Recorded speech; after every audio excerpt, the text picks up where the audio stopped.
What happens when the city that never sleeps finally closes its eyes? For one exhausted waitress, it meant finding a desperate moment of rest on the cold floor of the restaurant she cleaned. She thought she was alone, hidden in the shadows of opulence. She was wrong. The man who found her wasn't a security guard or a fellow line cook. He was Nathaniel Sterling, the billionaire phantom who owned the entire building and 100 more just like it. He could have fired her had her arrested or simply walked away. Instead, what he did the next morning would not just defy all expectations, it would shatter her world and rebuild it into something she never dared to dream of. This is the story of how one moment of desperation in the dark ignited a transformation that would change 2 lives forever. The relentless hum of the industrial refrigerator was the only sound that accompanied Rosalind Vance as she pushed a mop across the gleaming black marble floor. It was 37 a.m. Outside, the streets of Tribeca were finally succumbing to a deceptive quiet, the manic energy of New York City simmering down to a low predatory growl. Inside the Gilded Spoon, the silence was absolute. The scents of truffle oil, seared scallops, and expensive wine had been scrubbed away, replaced by the sterile, lemony bite of cleaning solution. Rosalind, or Rosie, as her few friends called her, felt the exhaustion deep in her bones, a leaden weight that pulled at her muscles and made her eyelids feel like sandpaper. Every night was the same grueling marathon. After the last entitled patron had finally paid their exorbitant bill and stumbled out into the night, her real work began. Wiping down 200 chairs, resetting 50 tables with starched linen and polished silver, scrubbing the commercial kitchen until it shone under the harsh fluorescent lights, and finally mopping the endless expanse of the dining room floor. Tonight, the exhaustion was different. It was laced with the sharp metallic taste of fear. A crisp white envelope was tucked into the back pocket of her worn jeans, its contents seared into her memory, a final notice of eviction. Her landlord, Mr. Henderson, a man whose smile never quite reached his eyes, had given her 24 hours. 24 hours to produce 2 months of back rent she simply didn't have. Every dollar she earned, every meager tip she scraped together, was wired to a small town in Ohio to pay for her mother's mounting medical bills. There was nothing left. Her small apartment, a glorified closet with a window that faced a brick wall, was no longer hers.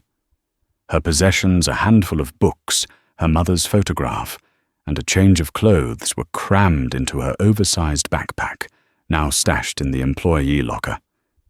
She was for the first time in her 24 years utterly homeless. She finished the last section of the floor, the mop handle slick with sweat in her palms. Her reflection stared back from the polished surface, a pale, hollow-eyed ghost. Where could she go? A shelter. The thought sent a tremor of fear through her. She was tough, but the stories she'd heard terrified her. The subway was an option, riding the A train until dawn, but that felt even less safe. Her eyes drifted to the corner booth, the one tucked away near the wine cellar, upholstered in plush burgundy velvet. It was shielded from the street-facing windows, a cocoon of shadow and silence. No one would be here until the prep cooks arrived at 7. Just a few hours of sleep without having to look over her shoulder. It was a stupid, reckless idea. Getting caught would mean instantly losing the one thing she had left this job, but the alternative was the cold, unpredictable street. Her body made the decision for her. With a final weary sigh, she stowed the mop and bucket, turned off the main dining room lights, and slipped into the booth. She didn't dare lie on the velvet seats. Instead, she curled up on the floor beneath the table, pulling her thin jacket tightly around her shoulders. She used her backpack as a crude pillow, the corner of a textbook digging into her cheek. The floor was cold, unforgiving, but it was safe. As her eyes drifted shut, the last thing she saw was the faint, ghostly shimmer of $1,000 worth of wine glasses hanging upside down behind the bar. Nathaniel Sterling hated his life. It was a statement so profoundly privileged it felt obscene, yet it was the unvarnished truth.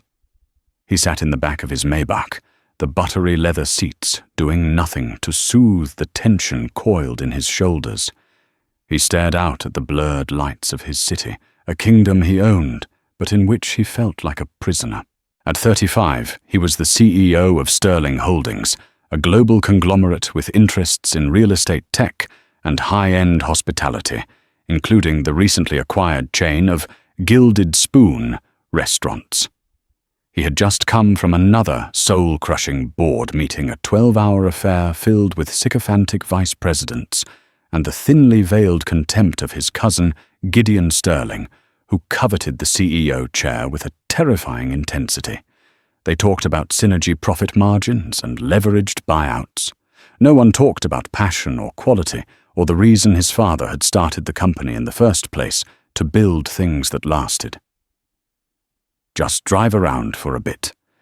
Peterson," he murmured to his driver. He couldn't go back to his sterile penthouse, a glass box in the sky that felt more like a mausoleum than a home.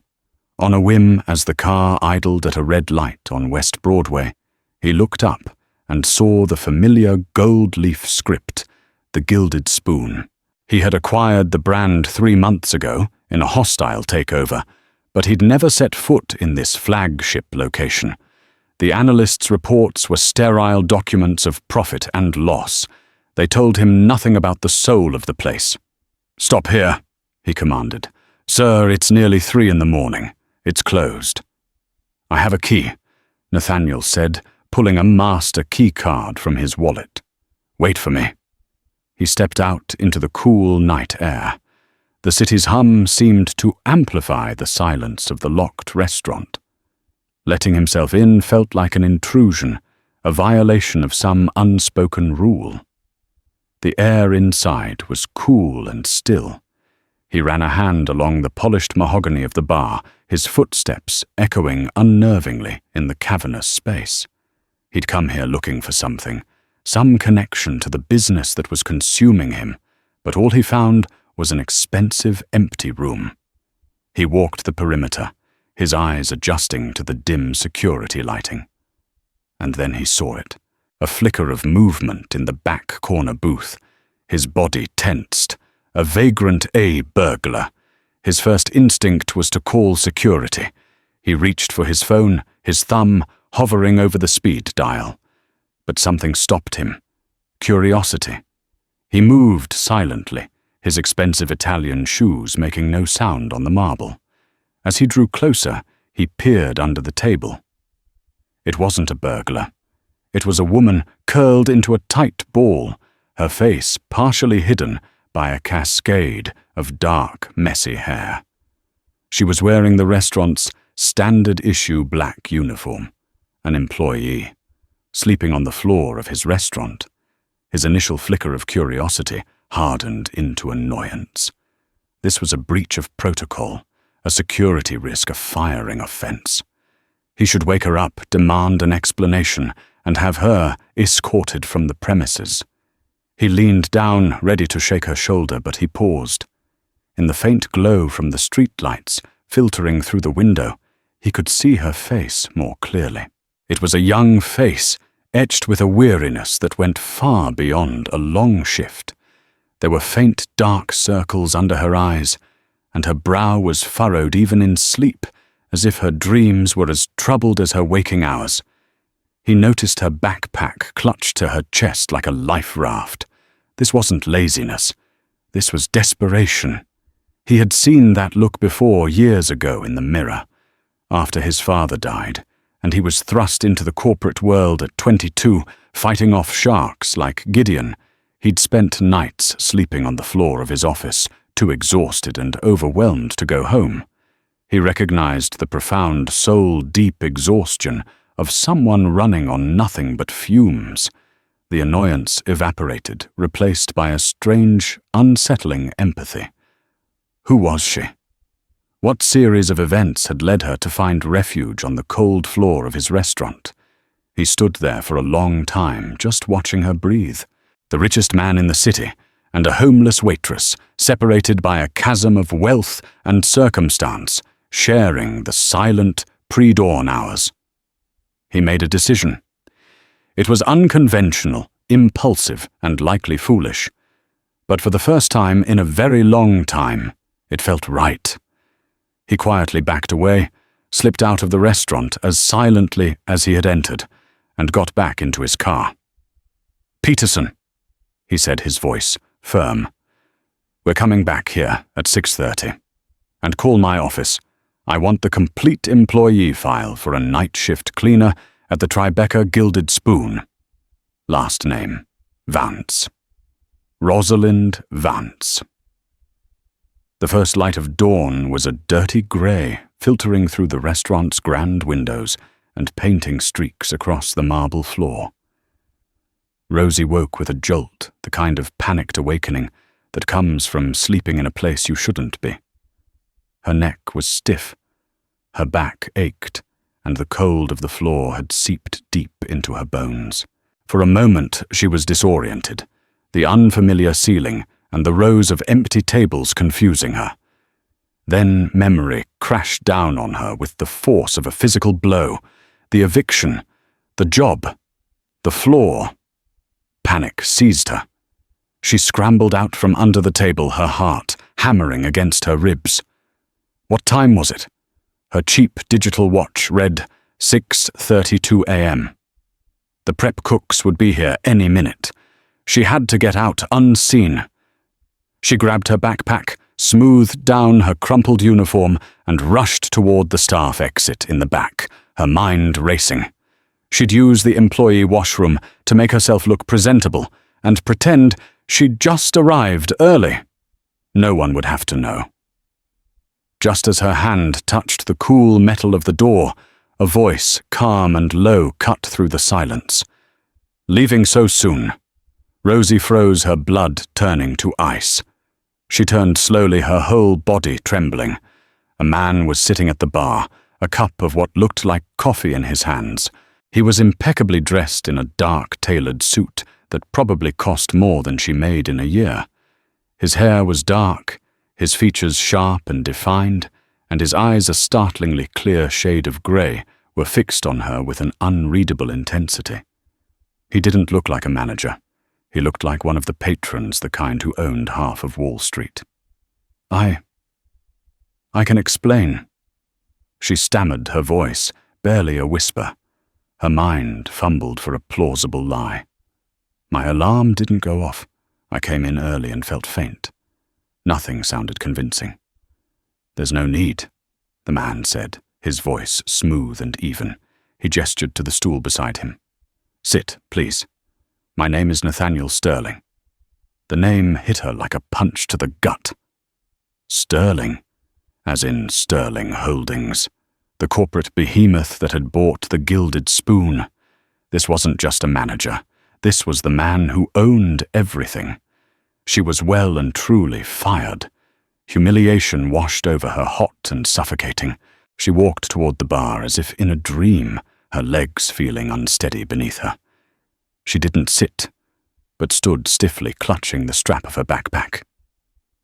"I am so sorry, Mr. Sterling," she said, her voice shaking. "It was unprofessional and unforgivable.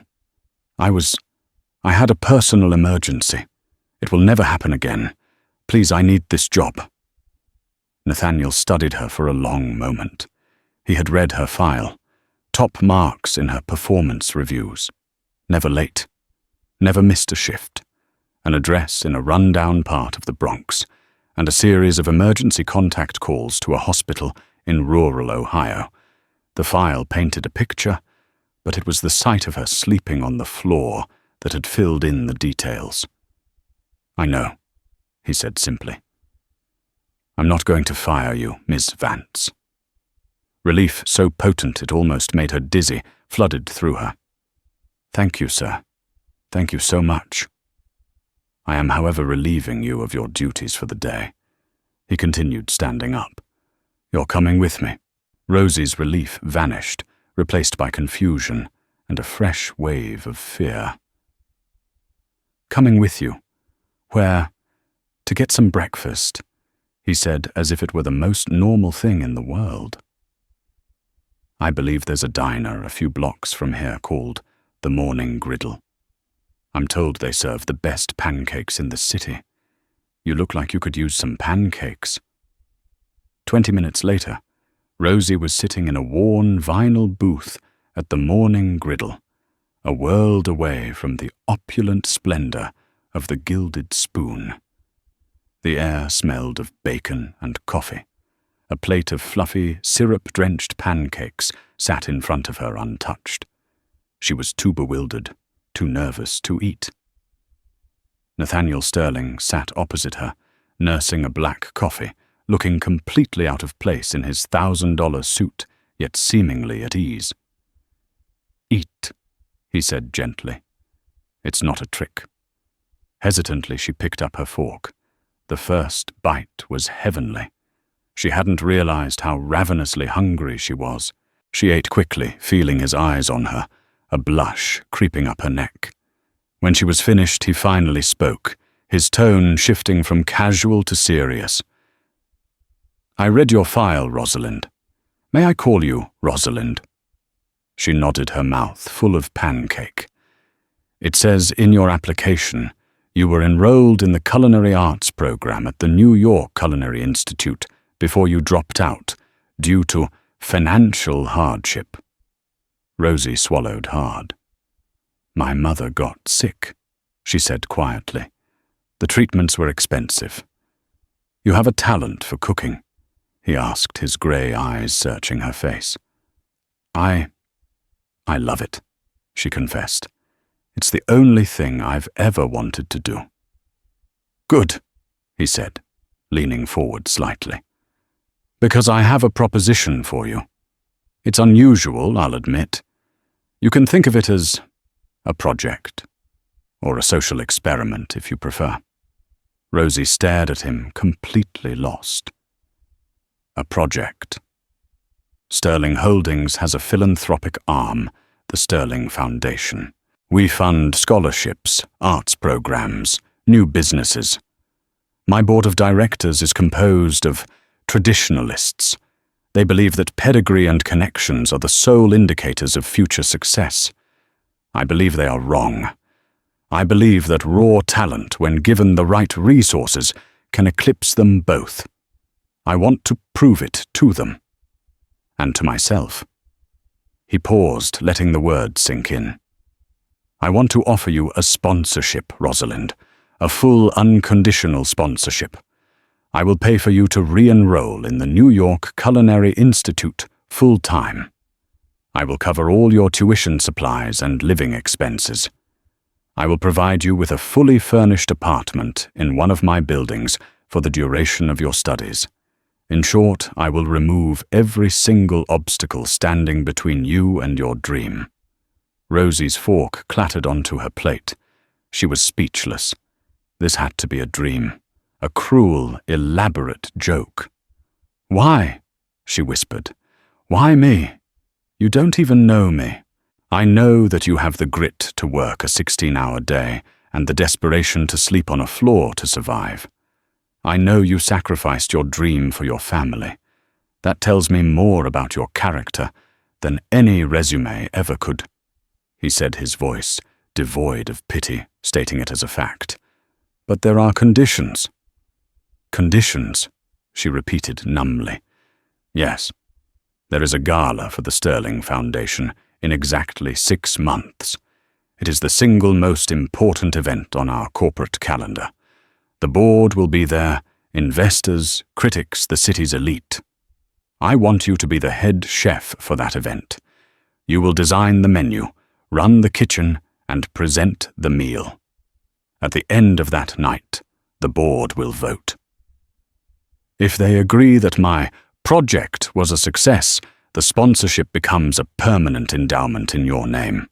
You can use it to open your own restaurant, start a catering business, whatever you wish. Your life will be your own.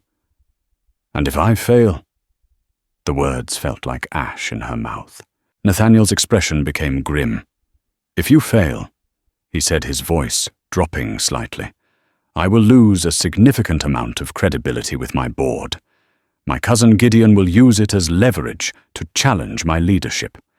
And you will be left with nothing. The funding will cease immediately. You'll be back where you started."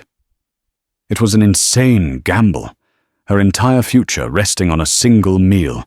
The pressure was immense, suffocating. But what was the alternative? The street.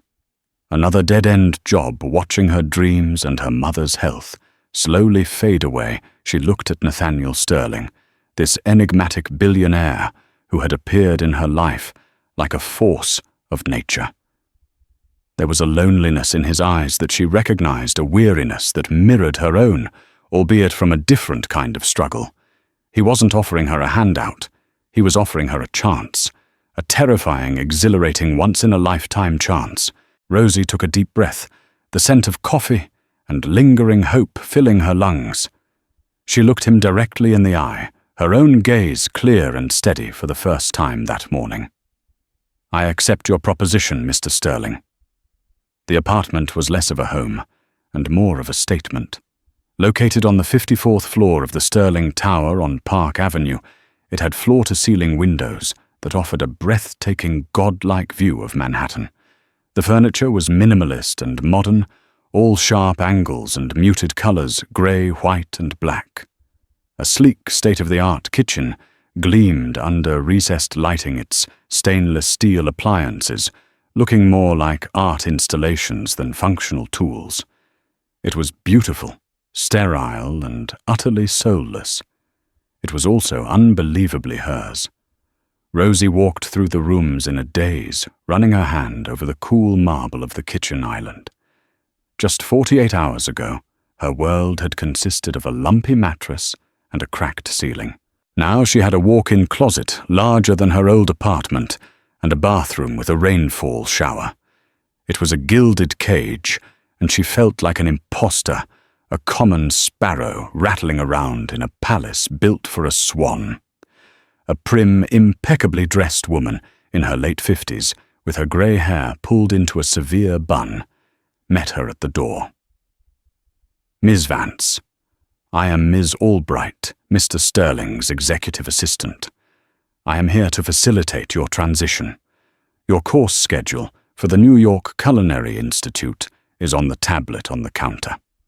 Classes begin Monday. A car will be waiting for you downstairs at 8 a.m. daily. Your refrigerator and pantry have been stocked. A credit card with a designated stipend for personal expenses has been left for you. Mr. Sterling expects weekly progress reports. Do you have any questions?" Her delivery was so rapid-fire and devoid of emotion that Rosie felt winded. "No, I don't think so." "Thank you, Miss Albright." The woman gave a curt nod. "Very well. Welcome to Sterling Holdings, Ms. Vance. Try not to be a disappointment." With that, she turned and left, the click of her heels echoing on the polished concrete floors. The sentiment hung in the air long after she was gone. Try not to be a disappointment. The first few weeks were a blur of overwhelming sensations. At the Culinary Institute, she was surrounded by students who had been honing their skills since they were children in their families' country club kitchens. They talked about summering in the Hamptons and skiing in Aspen. They wore designer chef's whites and carried knife kits that cost a small fortune. Rosie, in her standard issue uniform, felt their condescending stares. They saw her as a charity case, the Sterling Project, a curiosity to be whispered about in the hallways. But in the kitchen, a transformation occurred. The moment she picked up a knife, the insecurities fell away. She had a natural, intuitive grace with food. While other students followed recipes with rigid precision, Rosie could taste a sauce and know instinctively that it needed a hint more acidity, a touch of herbs, or a longer reduction. Her hands, calloused and strong from years of manual labor, moved with a surprising delicacy. Her instructors noticed. They saw past the whispers and recognized the raw, untamed talent simmering just beneath the surface. Nathaniel, true to his word, kept his distance, communicating mostly through Ms. Albright. But every Friday, a single perfect dish would be delivered to her apartment from one of his 5-star restaurants with a simple handwritten note. "Deconstruct this. Tell me how you would improve it." It was a test, a challenge, and a conversation. She would spend her weekends meticulously tasting, analyzing, and writing out her thoughts, pushing her palate and her creativity. It was during her 3rd week that she met Gideon Sterling. She had been summoned to the Sterling Holdings headquarters for a progress meeting. The office was even more intimidating than her apartment, a sprawling expanse of glass and steel overlooking Central Park. She was led into a conference room where Nathaniel stood, looking out the window, his back to her. Another man was seated at the long, polished table. He was handsome, in a slick, predatory way, with the same dark hair as Nathaniel, but with eyes that were cold and calculating. He was smiling at her, a wide, insincere smile that didn't reach his eyes. "Rosalind, this is my cousin, Gideon Sterling," Nathaniel said, turning around. "Gideon, this is Rosalind Vance, the subject of my project." "Ah, the Cinderella of the scullery." Gideon said, his voice smooth as silk and twice as venomous. He stood and took her hand, his grip lingering a moment too long. "It's a pleasure. We are all watching your journey with bated breath. My Uncle Robert, Nathaniel's father, always had a soft spot for a charitable cause. It seems my cousin has inherited his sentimentality, if not his business acumen." The barb was clearly aimed at Nathaniel, but Rosie felt the sting of it. "It's nice to meet you, Mr. Sterling," she said, pulling her hand back. "Tell me, Miss Vance," Gideon continued, circling her slowly like a shark inspecting its prey. "What's it like to be plucked from obscurity and placed in the lap of luxury? It must be quite the adjustment. Do you find yourself missing the simple charms of scrubbing floors?" "Gideon, that's enough," Nathaniel cut in his voice, dangerously low. "I'm merely curious, cousin," Gideon said, holding up his hands in mock surrender. "This is a significant investment for the company. We on the board have a right to understand the asset. I, for one, am eager to see if this little fairy tale has a happy ending, or if it's simply a cautionary tale about a girl who flew too close to the sun." Rosie's face burned with humiliation, but she lifted her chin, meeting Gideon's cold gaze. "I'm not an asset, Mr. Sterling. I'm a chef, and I intend to prove it." Gideon's smile widened. "Oh, I have no doubt you will be proving something. The only question is what." The meeting was a thinly veiled interrogation, with Gideon peppering her with questions about her past, her family, and her finances, all under the guise of due diligence. Nathaniel remained mostly silent, his jaw tight, his grey eyes like chips of flint. Rosie answered every question with a quiet dignity she didn't know she possessed. As she left the office, her hands were shaking. She finally understood. This wasn't just about cooking. This wasn't just a test of her skill. She was a pawn in a much larger game, a high-stakes war between two powerful men, and Gideon Sterling had just made it clear that he would do anything to see her fail. The gilded cage suddenly felt a lot smaller, its beautiful bars beginning to feel cold and hard against her skin. The first attack came a week after the meeting. It was subtle, a whisper that turned into a roar. A notorious gossip columnist for the New York Chronicle, Beatrice Fairfax, ran a piece titled "Sterling's Pet Project" or "Priciest Pygmalion." The article was a masterpiece of innuendo and veiled accusation. It painted Rosie as a cunning opportunist who had ensnared the lonely billionaire with a sob story. It mentioned her mysterious past and hinted at a calculated encounter. It didn't name her directly, but the details were specific enough: the waitress at the Gilded Spoon, the sudden sponsorship that everyone in their circle knew exactly who it was about. The fallout was immediate. At the institute, the whispers grew louder. Students would fall silent when she entered a room. One particularly cruel heiress accidentally spilled a pot of hot stock near her feet. Rosie felt the brand of the article on her like a physical scar. She retreated into herself, focusing on her work with a fierce, desperate intensity. The kitchen became her only sanctuary. Nathaniel was furious. He called her the morning the article was published. "Rosie, don't read it. It's garbage. It's Gideon's handiwork, I'm sure of it. He's trying to rattle you." "Is any of it true?" she asked, her voice small, hating the vulnerability she felt.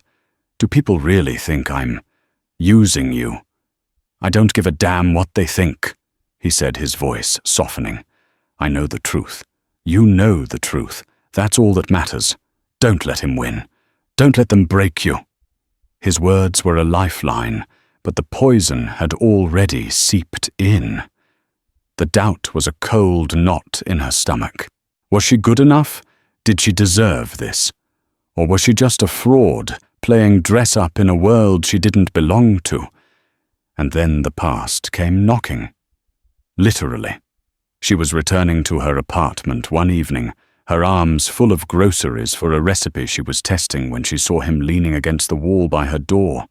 Her blood ran cold.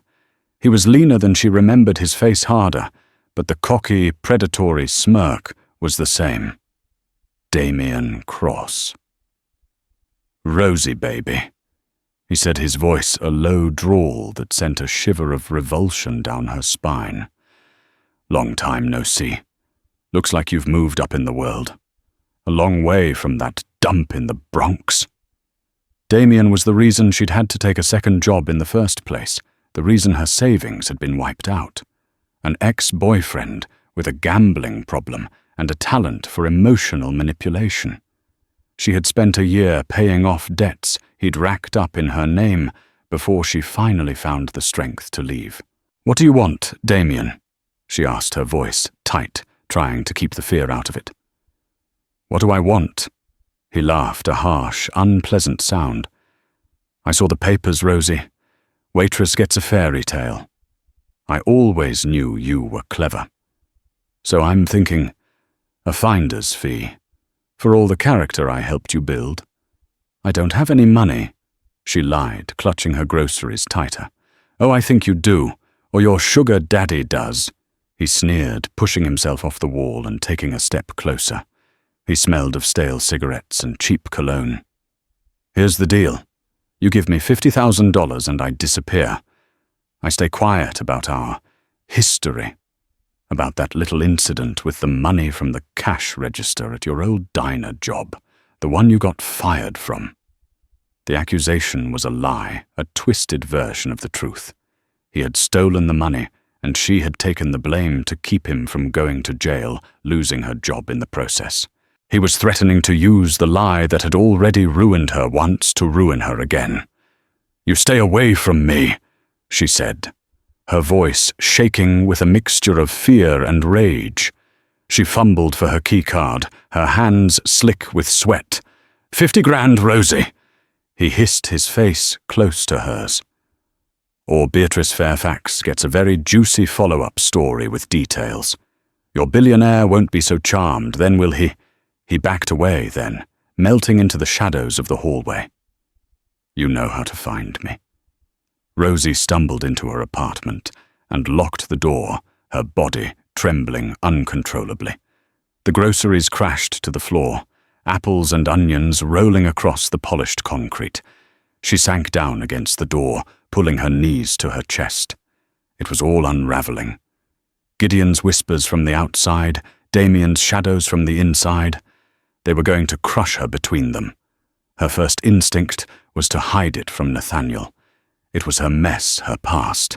Admitting it to him would feel like proving Gideon and the gossip columnists right, that she came with baggage, that she was trouble. But Nathaniel's words echoed in her head. "Don't let them break you." She took a shaky breath, picked up the tablet and sent a message. "Can we talk?" He was there in 30 minutes. He took one look at her pale face and the scattered groceries on the floor, and his expression hardened. What happened? With tears streaming down her face, she told him everything. About Damien, the stolen money, the threats. She told him how she had taken the blame for him, how it had cost her a job and her self-respect. When she finished, she couldn't look at him, convinced she would see disgust or disappointment in his eyes. Instead, he knelt in front of her, his gaze gentle. "Thank you for telling me," he said softly. "Aren't you angry?" she whispered. "This is exactly what your cousin said I was. Trouble. The only thing I'm angry about is that you went through that alone," he said, his voice filled with a surprising warmth. He reached out his thumb, gently brushing a tear from her cheek. His touch was electric, sending a jolt through her that had nothing to do with fear. "You're not trouble, Rosie. You're a survivor.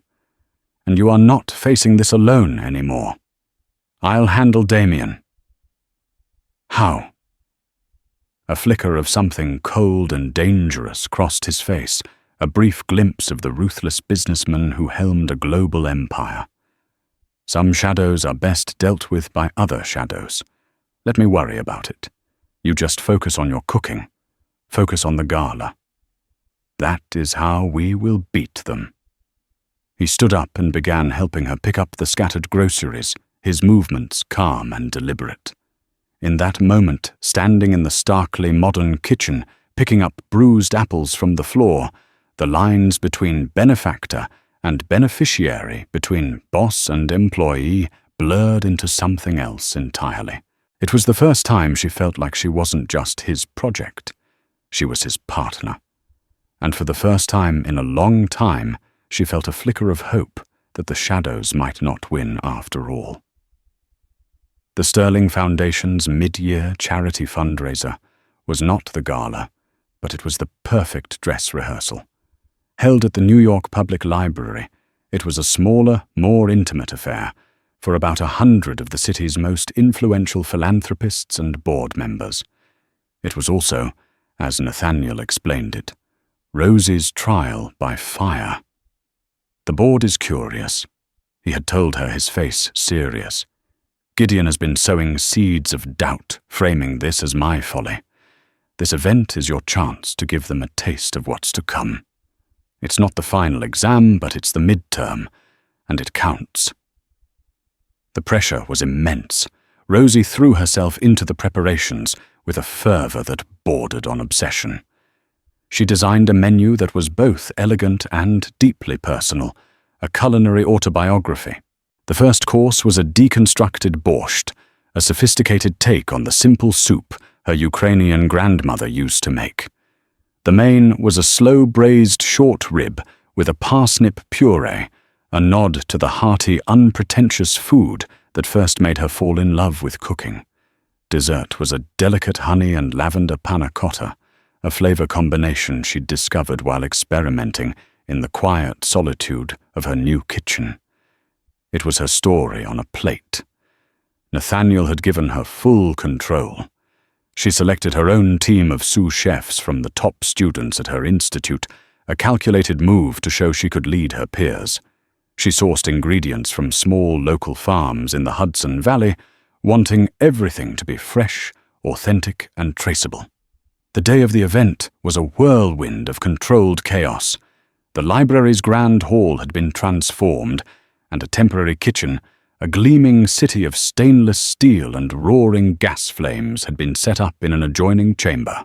Rosie, dressed in crisp chef's whites, with her hair tied back, severely moved through the kitchen like a conductor, her voice calm and clear over the clang of pots and the sizzle of searing meat. For the first time she felt truly in her element, the fear and insecurity replaced by a sharp, focused adrenaline. Then, disaster struck. An hour before service was set to begin, her head sous chef, a talented but nervous young man named Peter, approached her, his face ashen. "Chef," he stammered, "the parsnips. They're gone." "What do you mean, gone?" Rosie asked, her stomach clenching. "The entire delivery. It's not here. The supplier said they dropped it off this morning, but the crate has vanished. We've searched everywhere. The puree for the main course. We can't make it." Panic flared in the kitchen. The main course, the anchor of her entire menu, was built around the sweet, earthy flavor of that parsnip puree. Without it, the dish was unbalanced, incomplete. There was no time to get more. The guests were already arriving, their polite laughter echoing from the main hall. Rosie saw Gideon Sterling walk past the kitchen entrance, a smug, satisfied smirk on his face. He caught her eye and gave her a subtle, mocking wink. In that instant, she knew. This wasn't an accident. This was sabotage. The missing crate, the convenient disappearance, it was Gideon's doing. He wanted her to fail spectacularly, to crash and burn in front of the very people she needed to impress. For a terrifying second, she felt the familiar paralysis of fear. He had won. It was over. She could hear Ms. Albright's voice in her head. "Try not to be a disappointment." Then another memory surfaced. Her mother standing in their tiny kitchen years ago after a pipe had burst, ruining half their groceries. "Well, Rosie girl," she had said with a weary but determined smile, "we can't always cook with what we want. The real trick is learning to cook with what we have." That thought broke the spell. Anger, hot and pure, surged through her, burning away the fear. He would not beat her. She would not let him. "All right, listen up!" she called out, her voice ringing with newfound authority. The panicked chatter in the kitchen ceased. All eyes were on her. "Change of plans. Peter, go to the pantry. I need every potato, every carrot, and every turnip we have. Now, Maria, I want you to start peeling. We're making a root vegetable medley, a rustic mash. We'll sweeten it with the carrots, give it an edge with the turnips. It's not what we planned, but we'll make it better." She turned to another chef. "And you, I need you to finely dice the apples we were saving for the staff meal. We're going to make a quick apple chutney to add a touch of acidity. Move." The kitchen staff, galvanized by her confidence, flew into action. There was no more panic, only a frantic, focused energy. Rosie was everywhere at once, dicing, tasting, seasoning, directing. She was no longer following a recipe. She was improvising, inventing, drawing on a deep well of instinct and resourcefulness she never knew she had. This wasn't the refined, delicate cooking she had learned at the Institute. This was the scrappy, resourceful cooking of her past, born of necessity and making do. It was honest. It was real. When the main course was served, it wasn't what was printed on the menu. The braised short rib now sat atop a vibrant tri-colored bed of mashed root vegetables, garnished with the sharp, sweet apple chutney. Rosie waited in the kitchen, her heart pounding as the plates were cleared. A few minutes later, Nathaniel walked in. His face was unreadable. "They're asking for the chef," he said simply. Rosie's heart sank. It was over. They hated it. Wiping her sweating palms on her apron, she walked out into the grand hall, bracing herself for the humiliation. The room fell silent. 100 pairs of eyes turned to her. She saw Gideon at a front table, a triumphant glint in his eye. Then, an elderly man with a kind face, whom she recognized as Harold Finch, a powerful and notoriously curmudgeonly board member, stood up. "Young lady," he said, his voice booming through the hall. The menu said parsnip puree. "Yes, sir," Rosie said, her voice barely a whisper. "There was a supply issue. I had to improvise." Mr. Finch nodded slowly. "Well, let me tell you, I've eaten at every 3-star Michelin restaurant on the planet. I am sick to death of fussy, pretentious food. This," he said, gesturing with his fork, "this was magnificent. It was bold, it was honest, and it was the most delicious thing I've eaten all year. To hell with the parsnips." A ripple of applause started, and then it grew, swelling into a thunderous ovation. The room was on its feet. Stunned, Rosie looked around and saw genuine smiles of appreciation on the faces of the city's elite. She looked at Gideon, whose face was a mask of stunned fury. And then she looked at Nathaniel. He wasn't clapping. He was just standing there watching her. And on his face was a look of such profound pride that it took her breath away. She had been tested by fire, and she had not been burned. She had forged something new. The success of the fundraiser dinner shifted the dynamic within Sterling Holdings. Rosie was no longer just the project. She was the promising chef who had wowed Harold Finch. The whispers didn't stop, but now they were tinged with respect instead of derision. For Gideon, however, Rosie's victory was an intolerable defeat. He became more reckless, his campaign against Nathaniel growing more aggressive. Nathaniel, for his part, was no longer just suspicious of his cousin. He was certain. The perfectly timed disappearance of the parsnips was too convenient to be an accident.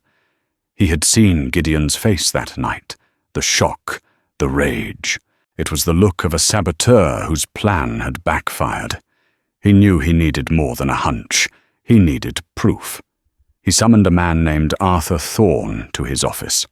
Thorne was the head of Sterling's corporate security, a quiet, unassuming man in his 60s with pale eyes that missed nothing. A former MI6 field agent, he was fiercely loyal to Nathaniel, having been hired by Nathaniel's father years ago. "Arthur," Nathaniel said, getting straight to the point, "I want you to conduct a full, discreet investigation into Gideon, his financials, his communications, his associates. I want to know everything. I suspect he's behind the press leaks about Ms. Vance, and I'm certain he sabotaged the fundraiser dinner."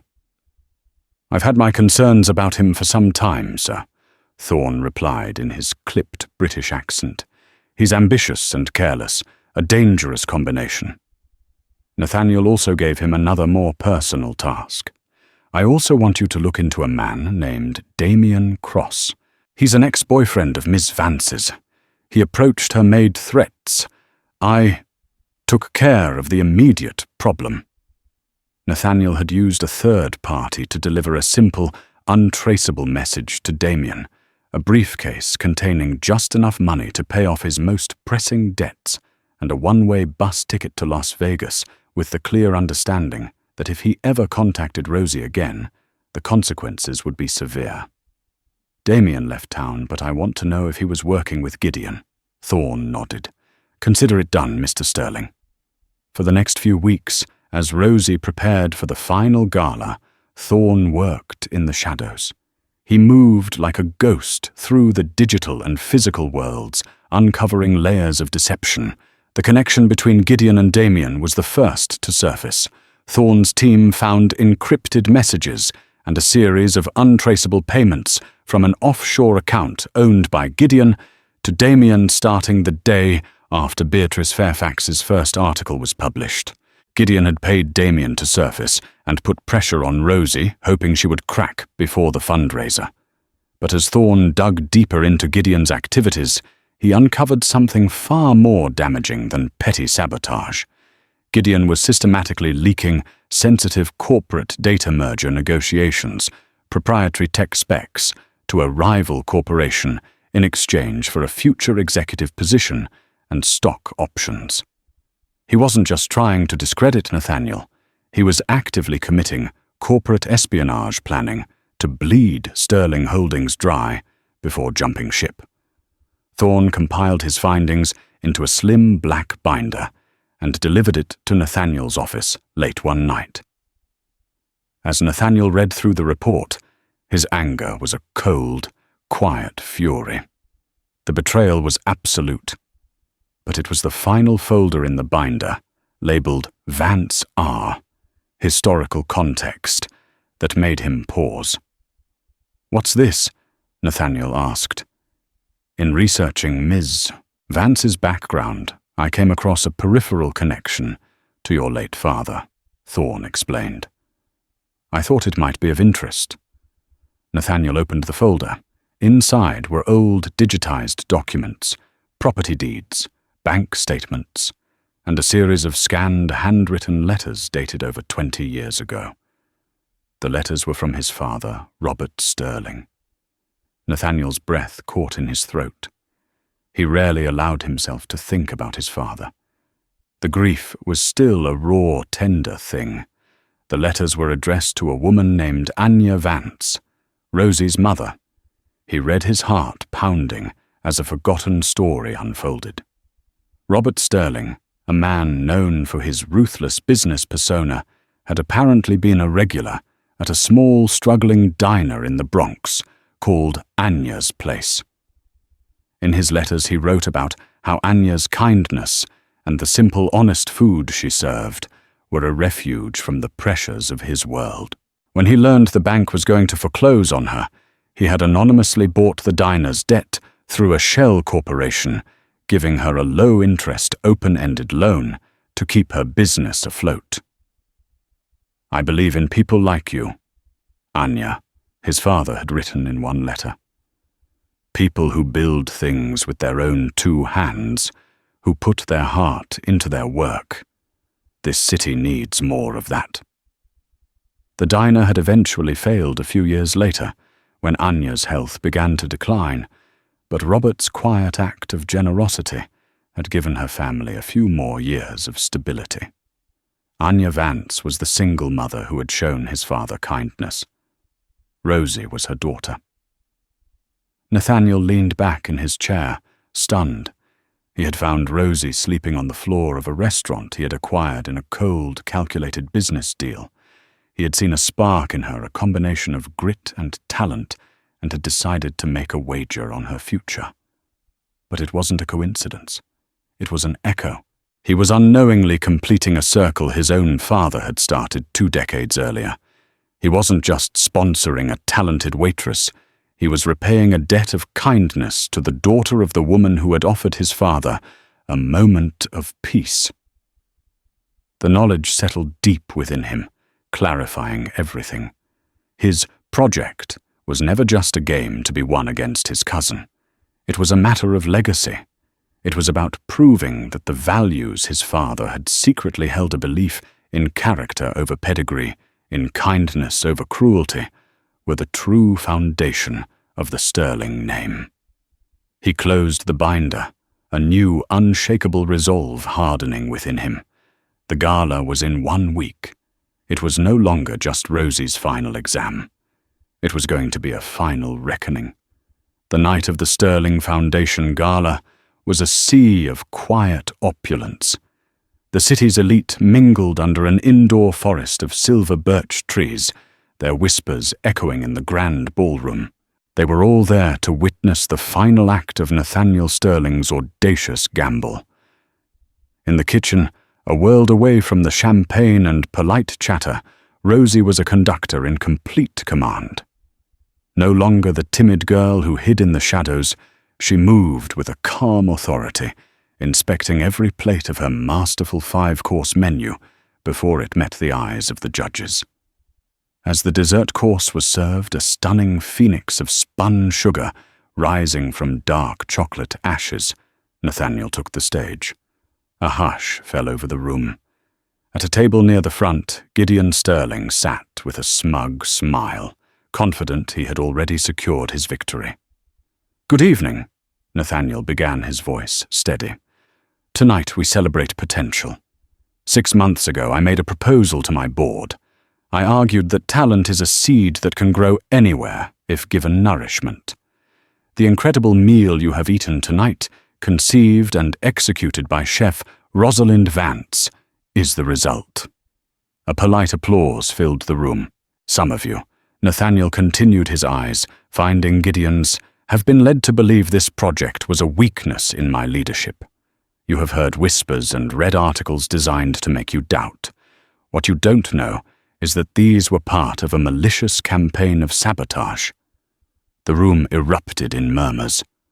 On the large screens behind Nathaniel, an email from Gideon to a rival CEO appeared displaying proprietary sterling data.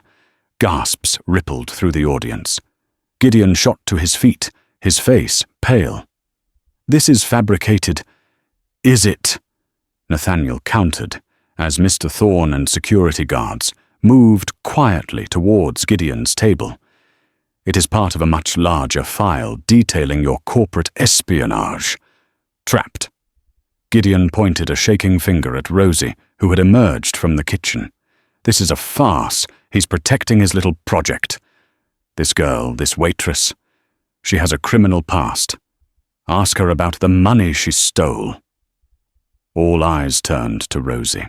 The old shame came rushing back, but before she could speak, Nathaniel's voice cut through the tension. "Rosie, please join me." She walked to the stage, her heart pounding. Nathaniel stood beside her, a silent pillar of support. "Miss Vance was indeed fired from a past job," he announced. "She was taking the blame for a man named Damien Cross, who has provided a sworn statement confirming that Gideon recently paid him to intimidate Miss Vance." He then looked at Rosie, his voice full of a warmth meant only for her. "But I learned something else. Your mother Anya owned a small diner my own father used to frequent. He wrote that her kindness and food were a comfort to him. When her diner was failing, he stepped in anonymously to help. He didn't do it for profit. He did it because he recognized character." Tears welled in Rosie's eyes. This secret act of kindness connected their pasts in a way she never could have imagined. Nathaniel turned back to the crowd. "I didn't know this when I met Rosie. But I believe I saw in her what my father saw in her mother, integrity, strength, and a talent forged in adversity. This was never about one meal. It was about the soul of this company. Gideon represents a future of greed. Rosie represents a future of passion and integrity. The choice is yours." Harold Finch, the most powerful board member, stood up, his face grim. "Gideon Sterling, you are a disgrace. You will be hearing from our lawyers." He then smiled at Rosie. "As for this project, I believe it is the single greatest investment this company has made in a decade." The applause was deafening. Later, after the crowds had dispersed, Rosie and Nathaniel stood alone in the empty ballroom.